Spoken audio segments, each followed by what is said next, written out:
और जी बिजनेस हमेशा से आम लोगों के इसी तरह के मुद्दे उठाता रहा है। एक और हमने एक महत्वपूर्ण मुद्दा उठाया था और जी बिजनेस की मुहिम पर सरकार भी एक्शन में आई है। एक बार फिर जी बिजनेस की मुहिम ने रंग दिखाया है और सरकार एक्शन में फिर आई है। दरअसल 3 नवंबर को जी बिजनेस ने अपने इसी शो इंडिया 360 में बताया था कि किस तरह से फेस्टिव सीजन के दौरान नियर टू एक्सपायरी या एक्सपायर हो चुके गिफ्ट पैक्स को बेचा जा रहा है। हमने इस दौरान न सिर्फ आम लोगों को जागरूक किया बल्कि यह भी कहा था कि सरकार को इस पर एक्शन लेना चाहिए और near to expiry gift hamper बेचने वालों से जवाब तलब किया जाना चाहिए। जी बिजनेस ने सवाल उठाया था कि आखिर क्यों थोड़े बहुत मुनाफे के लिए नियर टू एक्सपायर या एक्सपायर्ड गिफ्ट पैक्स बेचे जा रहे हैं और क्यों इनको लेकर कोई कड़ा नियम नहीं है। अब सरकार ने इस पर एक्शन लिया है। उपभोक्ता मामलों के मंत्रालय ने सभी स्टेक होल्डर्स को एक चिट्ठी लिखी है। इस चिट्ठी में नियर टू एक्सपायरी गिफ्ट को लेकर जी बिजनेस के हर सवाल का जवाब मांगा गया है। कंपनियों से पूछा गया है कि एक्सपायर्ड और नियर टू एक्सपायरी प्रोडक्ट हटाने के लिए क्या मैकेनिज्म अपनाया गया है। जिन स्टेक होल्डर्स से सरकार ने जवाब तलब किया उनमें कई बिग प्लेयर्स भी शामिल हैं। आपको बताएं कि फेस्टिव सीजन के दौरान ऐसे कई मामले सामने आए थे जहां नियर टू एक्सपायर प्रोडक्ट बेचने की शिकायतें मिली थी। खुद उपभोक्ता मामलों के मंत्री पीयूष गोयल ने इस मुद्दे को लेकर चिंता जाहिर की थी। ज्यादा डिटेल के लिए इस वक्त हमारे साथ मेरे सहयोगी अमरीश पांडे जुड़े हुए हैं और साथ ही साथ हमारे साथ हैं एकता सूरी, मेरी सहयोगी। पहले अमरीश आपके पास आना चाहूंगा, ये चिट्ठी जो लिखी गई है इसमें कौन कौन से सवाल पूछे गए हैं और कब तक जवाब देने की बात कही गई है?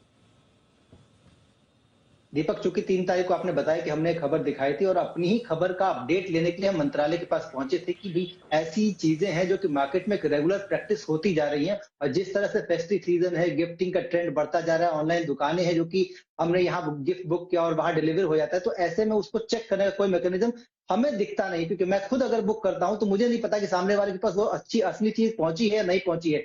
उसको संज्ञान लेते हुए सचिव ने साफ कहा है कि जी बिजनेस की जो प्रोग्रामिंग थी उसको हमने देखा है और आप एक बहुत अच्छा काम करें। उन्होंने हमको एक बधाई भी दी, साथ में ये भी कहा कि आपने जितने भी सवाल उठाए थे अपने शो के दौरान उन सभी सवालों के पॉइंटर्स के साथ हमने इन सभी स्टेक होल्डर्स को, जिसमें कि कई बड़ी कंपनी शामिल हैं, जिसमें कि कई सारे एसोसिएशन है जो कि अनऑर्गेनाइज सेक्टर से है, इसके अलावा जो बड़े चेन्स हैं जो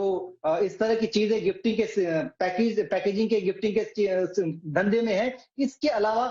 कई बड़ी कंपनियां जो कि ऑलरेडी अपने तरफ से गिफ्ट हैम्पर देती हैं, उनको चिट्ठी लिखी है और उनसे ये पूछा है कि आप क्या इस तरह की प्रैक्टिस करते हैं और अगर करते हैं तो क्यों ना आप पे कार्रवाई की जाए। इसके अलावा उन्होंने ये भी पूछा है कि अगर मार्केट से ये सामान जो कि एक्सपायरी डेट के आसपास आ जाता है और वो बिकता नहीं है या फिर एक्सपायर हो चुका होता है, उसको मार्केट से वापस लेने का आपने क्या मैकेनिज्म रखा है, क्या वो फ्रूटफुल है, अगर वो नहीं है तो अभी तक उस पर आपने क्या एक्शन लिया था और कितना आपका सामान ऐसा है जो कि नियर टू एक्सपायरी है, जो कि मार्केट्स में है। ऐसे सभी सामान को अगले 15 दिनों के अंदर हमें ये बताएं कि आप अगर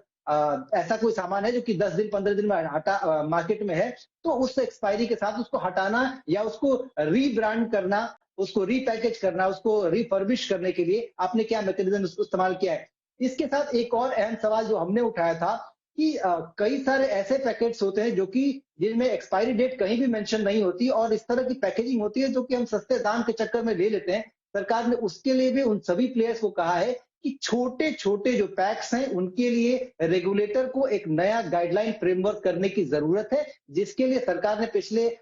2 हफ्ते में लगभग 10 से ज्यादा मीटिंग्स की हैं, जितनी हमें जानकारी मिली उसके अनुसार। और उस 10 मीटिंग्स में सभी जो रेगुलेटर्स उनको साफ कहा है कि इसके लिए गाइडलाइंस फ्रेम कीजिए और अगर आपके पास मौजूदा जो गाइडलाइंस है उनमें इन सब चीजों को मेंशन करके वापस से जारी कीजिए और सभी सरकारों को और सभी स्टेक होल्डर्स को ये कहिए कि इसकी मॉनिटरिंग को और स्पीड अप किया जाए, क्योंकि आने वाले दिनों में फेस्टिव सीजन, गिफ्टिंग और ये नए साल तक ये सारी चीजें बदस्तूर जारी रहेंगी। शादियों का सीजन है, ऐसे में इसको निगरानी करने की जरूरत है और शादियों का सीजन देखकर ही सरकार इस बात को हरकत में आई है। जी